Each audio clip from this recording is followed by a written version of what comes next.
السلام علیکم۔ آج میں آپ کو فرشتوں کے بارے میں بتانے جا رہا ہوں کہ فرشتے اللہ تعالیٰ کی کون سی مخلوق ہیں۔ تو چلیں شروع کرتے ہیں۔ فرشتے اللہ تعالیٰ کی نورانی مخلوق ہیں جنہیں ان کی اصلی شکل و صورت میں دیکھنا انبیاء کرام علیہ الصلاۃ والسلام کے علاوہ کسی اور کے لیے ممکن نہیں۔ یہی وجہ ہے کہ ہمارے ارد گرد لاتعداد فرشتے اپنے کاموں میں مصروف ہیں، مگر ہمیں وہ دکھائی نہیں دیتے۔ اگر وہ انسانی شکل اختیار کر کے ہمارے سامنے آئیں تو پھر انہیں دیکھنا ممکن ہے۔ انسان کی نسبت فرشتے عظیم مخلوق ہیں اور ان میں بھی چھوٹے ہیں اور بعض بڑے ہیں۔ چلے اب میں آپ کو بتاتا ہوں کہ فرشتوں کے پر ہوتے ہیں کہ نہیں ہوتے۔ تو فرشتوں میں بعض کے 2 پر ہیں اور بعض کے 600 پر ہیں۔ قرآن کریم میں ارشاد پاک ہے کہ اللہ تعالیٰ ہی کے لیے تمام تعریفیں ہیں جو آسمان اور زمین کا پیدا کرنے والا ہے، اور 2 3 4 پروں والے فرشتوں کا اپنا قاصد مطلب پیغمبر بنانے والا ہے۔ بعض روایات کے مطابق جبرائیل امین علیہ السلام کے 600 پر دیکھے گئے ہیں اور ہر پر نے آسمان کو گھیر رکھا تھا۔ ان کے پروں سے مختلف رنگ اور قیمتی موتی بکھر رہے تھے۔ اب میں آپ کو بتاتا ہوں فرشتوں کی قد کتنے ہوتے ہیں، قد و قامت کیا ہے ان کی۔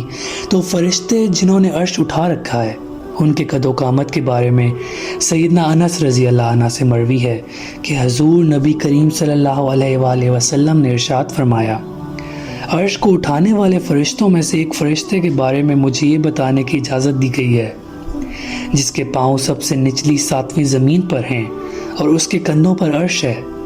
اس کے دونوں کانوں اور کندھوں کے درمیان اتنی دوری ہے کہ اسے طے کرنے کے لیے پرندے کو 700 سال کی پرواز چاہیے۔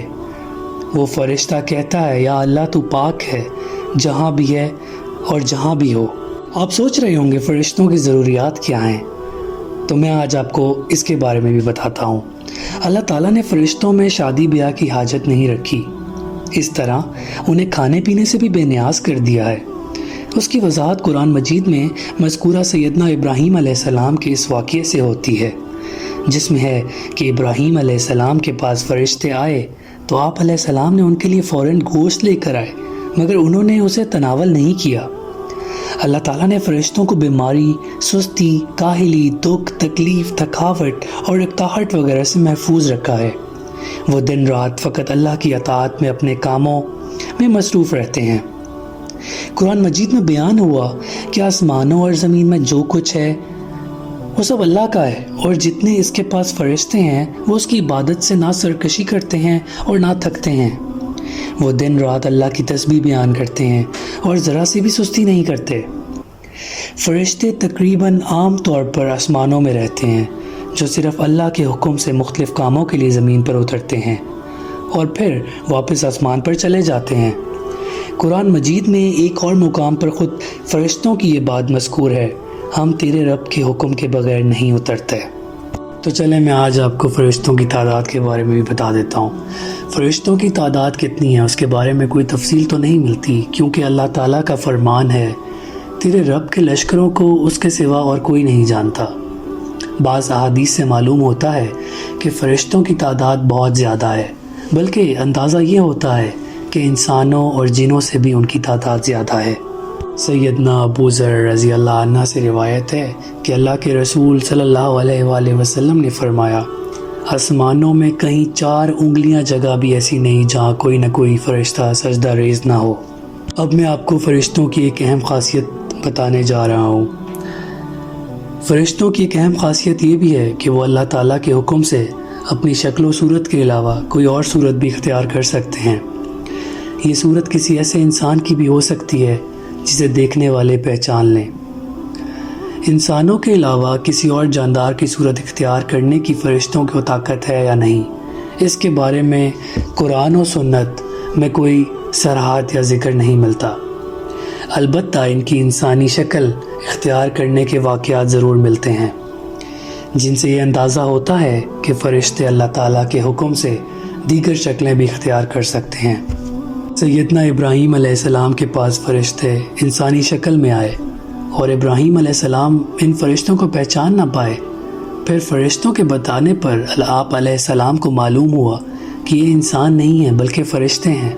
اور ایک جگہ سیدنا مریم علیہ السلام کے پاس جبرائیل امین علیہ السلام انسانی شکل میں تشریف لائے تھے، اور جبرائیل سوائے 2 مرتبہ کے ہر مرتبہ نبی کریم صلی اللہ علیہ وآلہ وسلم کے پاس انسانی شکل میں تشریف لائے۔ اب میں آپ کو فرشتوں کی موت کے بارے میں بتاتا ہوں، کیا ان کو موت آتی ہے کہ نہیں آتی۔ جس طرح انسانوں کی پیدائش اور موت کے مختلف مراحل ہوتے ہیں، فرشتوں کے لیے یہ مراحل نہیں ہیں۔ یعنی دنیا میں نئے انسان پیدا ہوتے ہیں اور پہلے موجود انسان فوت ہوتے رہتے ہیں، لیکن اس کے برعکس جب اللہ تعالیٰ نے فرشتوں کو پیدا کیا ہے تب سے وہ زندہ ہیں، اور قیامت قائم ہونے تک جب تک اللہ پاک چاہیں گے وہ زندہ رہیں گے۔ تب تک اللہ تعالیٰ کی طرف سے انہیں جو ذمہ داریاں دی گئی ہیں انہیں وہ اچھے طریقے سے پورا کرتے رہیں گے۔ لیکن جب قیامت آئے گی تو یہ فرشتے بھی موت سے دوچار ہوں گے۔ پھر ایک ایسا وقت آئے گا جب کائنات میں اللہ تعالیٰ کے علاوہ کوئی چیز زندہ نہ رہے گی۔ اس صورتحال کو قرآن مجید میں اس طرح بیان کیا گیا ہے: زمین پر جو ہیں سب فنا ہونے والے ہیں، صرف تیرے رب کی ذات جو عظمت اور عزت والی ہے وہی باقی رہ جائے گی۔ اسی طرح ایک اور مقام پر ارشاد ہوا کہ ہر نفس کو مرنا ہے۔ امید کرتا ہوں آپ کو ہماری یہ ویڈیو اچھی لگی ہوگی۔ مزید ایسی ویڈیوز دیکھنے کے لیے آپ ہمارے اس چینل کو سبسکرائب کریں اور بیل آئیکن پر کلک کریں تاکہ آپ کو ہماری ہر نئی آنے والی ویڈیو آپ تک پہنچ سکے۔ جزاک اللہ۔